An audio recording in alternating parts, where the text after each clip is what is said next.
All right, let's dive right into this. Welcome to today's Explainer, where we are going to unpack what is, honestly, probably the most mind-bending statistical anomaly in the entire history of sports. Now, if you follow football, you already know that the line between absolute triumph and total humiliating disaster is razor thin. But what happens when a team manages to cross both of those lines at the exact same time? Today, we're taking a magnifying glass to the 1937 season football stats, and specifically, the absolutely impossible fate of Manchester City. So how does a champion fall? It's a question that pretty much haunts every successful sports franchise, right? But we aren't just talking about a slight dip in form here, or, a transition year where a few veterans retire. We are looking at a genuine mystery.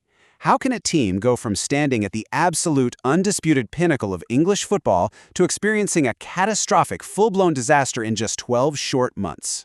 Well, to really understand the collapse, we first have to establish the peak. Just 1 year prior, in the 1936-37 season, Manchester City were the first division champions, and it didn't just scrape by on the final day either. They clinched their first ever league title riding an emphatic, completely unstoppable 22-game unbeaten run.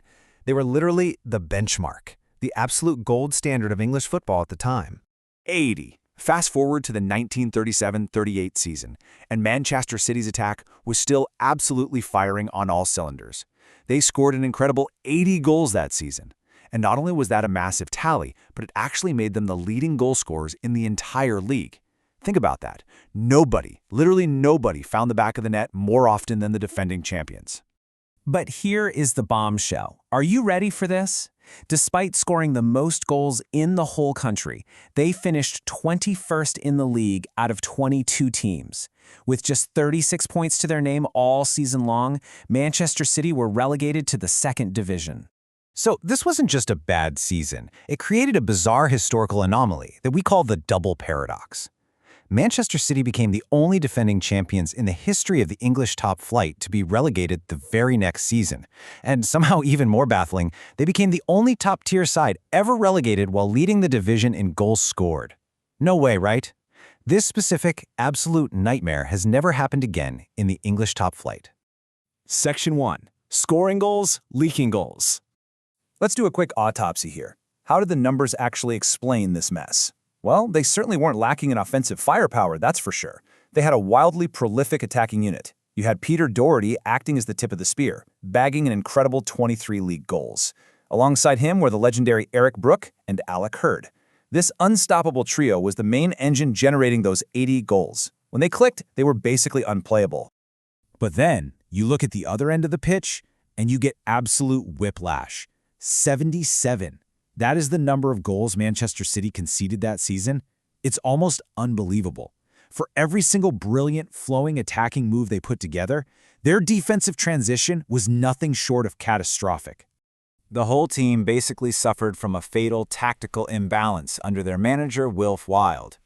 At their home ground, Main Road, playing in front of massive, roaring crowds, their goal-scoring prowess was usually enough to just overwhelm visiting teams. But on the road, complete disaster. It was a historically bad away record. They managed to secure a miserable 2 wins away from home all season long. They simply could not defend outside of Manchester. Let's trace how quickly things unraveled. They kicked off in August 1937 as the proud defending champions. By the new year in 1938, any illusion of mid-table security was completely wiped out. But the true death spiral? That happened between February and March. They went on this disastrous 9-match winless run. We're talking 7 defeats and 2 draws, which violently dragged them straight down into a muddy, terrifying relegation dogfight. Section 2. A dangerously tight league. Now, no team operates in a vacuum, right?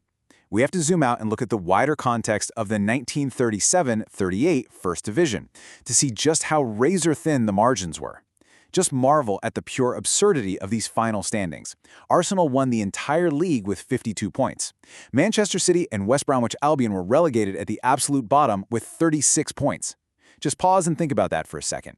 A mere 16 points separated the ultimate champions from the bottom 2 relegated clubs. In modern football, the gap between top and bottom is often like, 60 or 70 points? But in 1938, every single match, every single stray pass or lucky bounce carried massive season-defining weight. And because the league was so ridiculously tight, the tiebreaker system became everything. Back then, they didn't use goal difference like we do today. They used something called goal average. You literally just calculated it by dividing the goals a team scored by the goals they conceded. This meant, if teams were tied on points, the cold, hard math of how you won and lost was the only thing keeping you alive. And this sets up the absolute ultimate stakes for the final day of the season. Section 3. The Final Day Disaster. This brings us right to the climax of our explainer. The narrative tension has all been building up to this fateful match day, with City's destiny hanging by a thread. The scene is set at Leeds Road, May 7, 1938. Manchester City travels to face Huddersfield Town, absolutely desperate to scrape together the points needed to guarantee their survival. Everything, the whole season, comes down to these final 90 minutes. But, wouldn't you know it, the incredibly prolific attack that had scored 80 goals all year suddenly just went dry.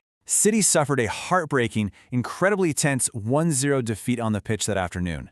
Suddenly, their fate was no longer in their own hands. Yet the dramatic irony of this exact moment is almost painful. Manager Wilf Wild and his players walked off the pitch genuinely 100% believing they had survived. Why?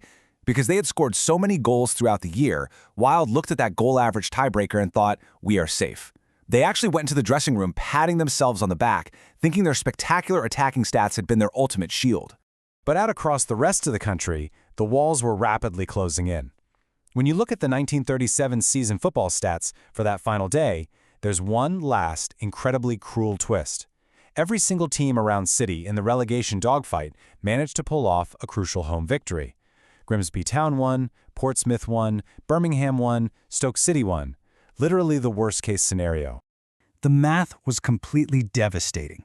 As those final results filtered in over the radio and the telegraphs, City was mathematically leapfrogged at the very last second. Portsmouth and Grimsby Town jumped up to 38 points. City were left frozen, stranded on 36 points, instantly condemning the defending champions to 21st place and relegation. Imagine being Wilf Wild in that moment, his confidence completely shattered as the reality of the scores sank in.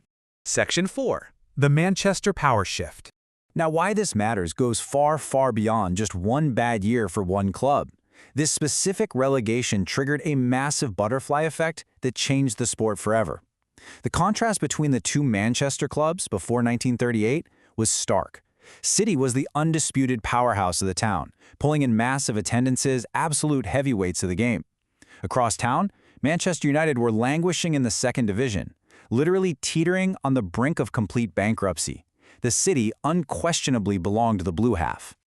But the ripple effect of May 1938 was incredible. In the exact same month that City were disastrously relegated to the second division, Manchester United won promotion to the first division. The two clubs essentially swapped places overnight. And because league football was soon suspended for the Second World War, this brand new status quo was basically frozen in amber for years.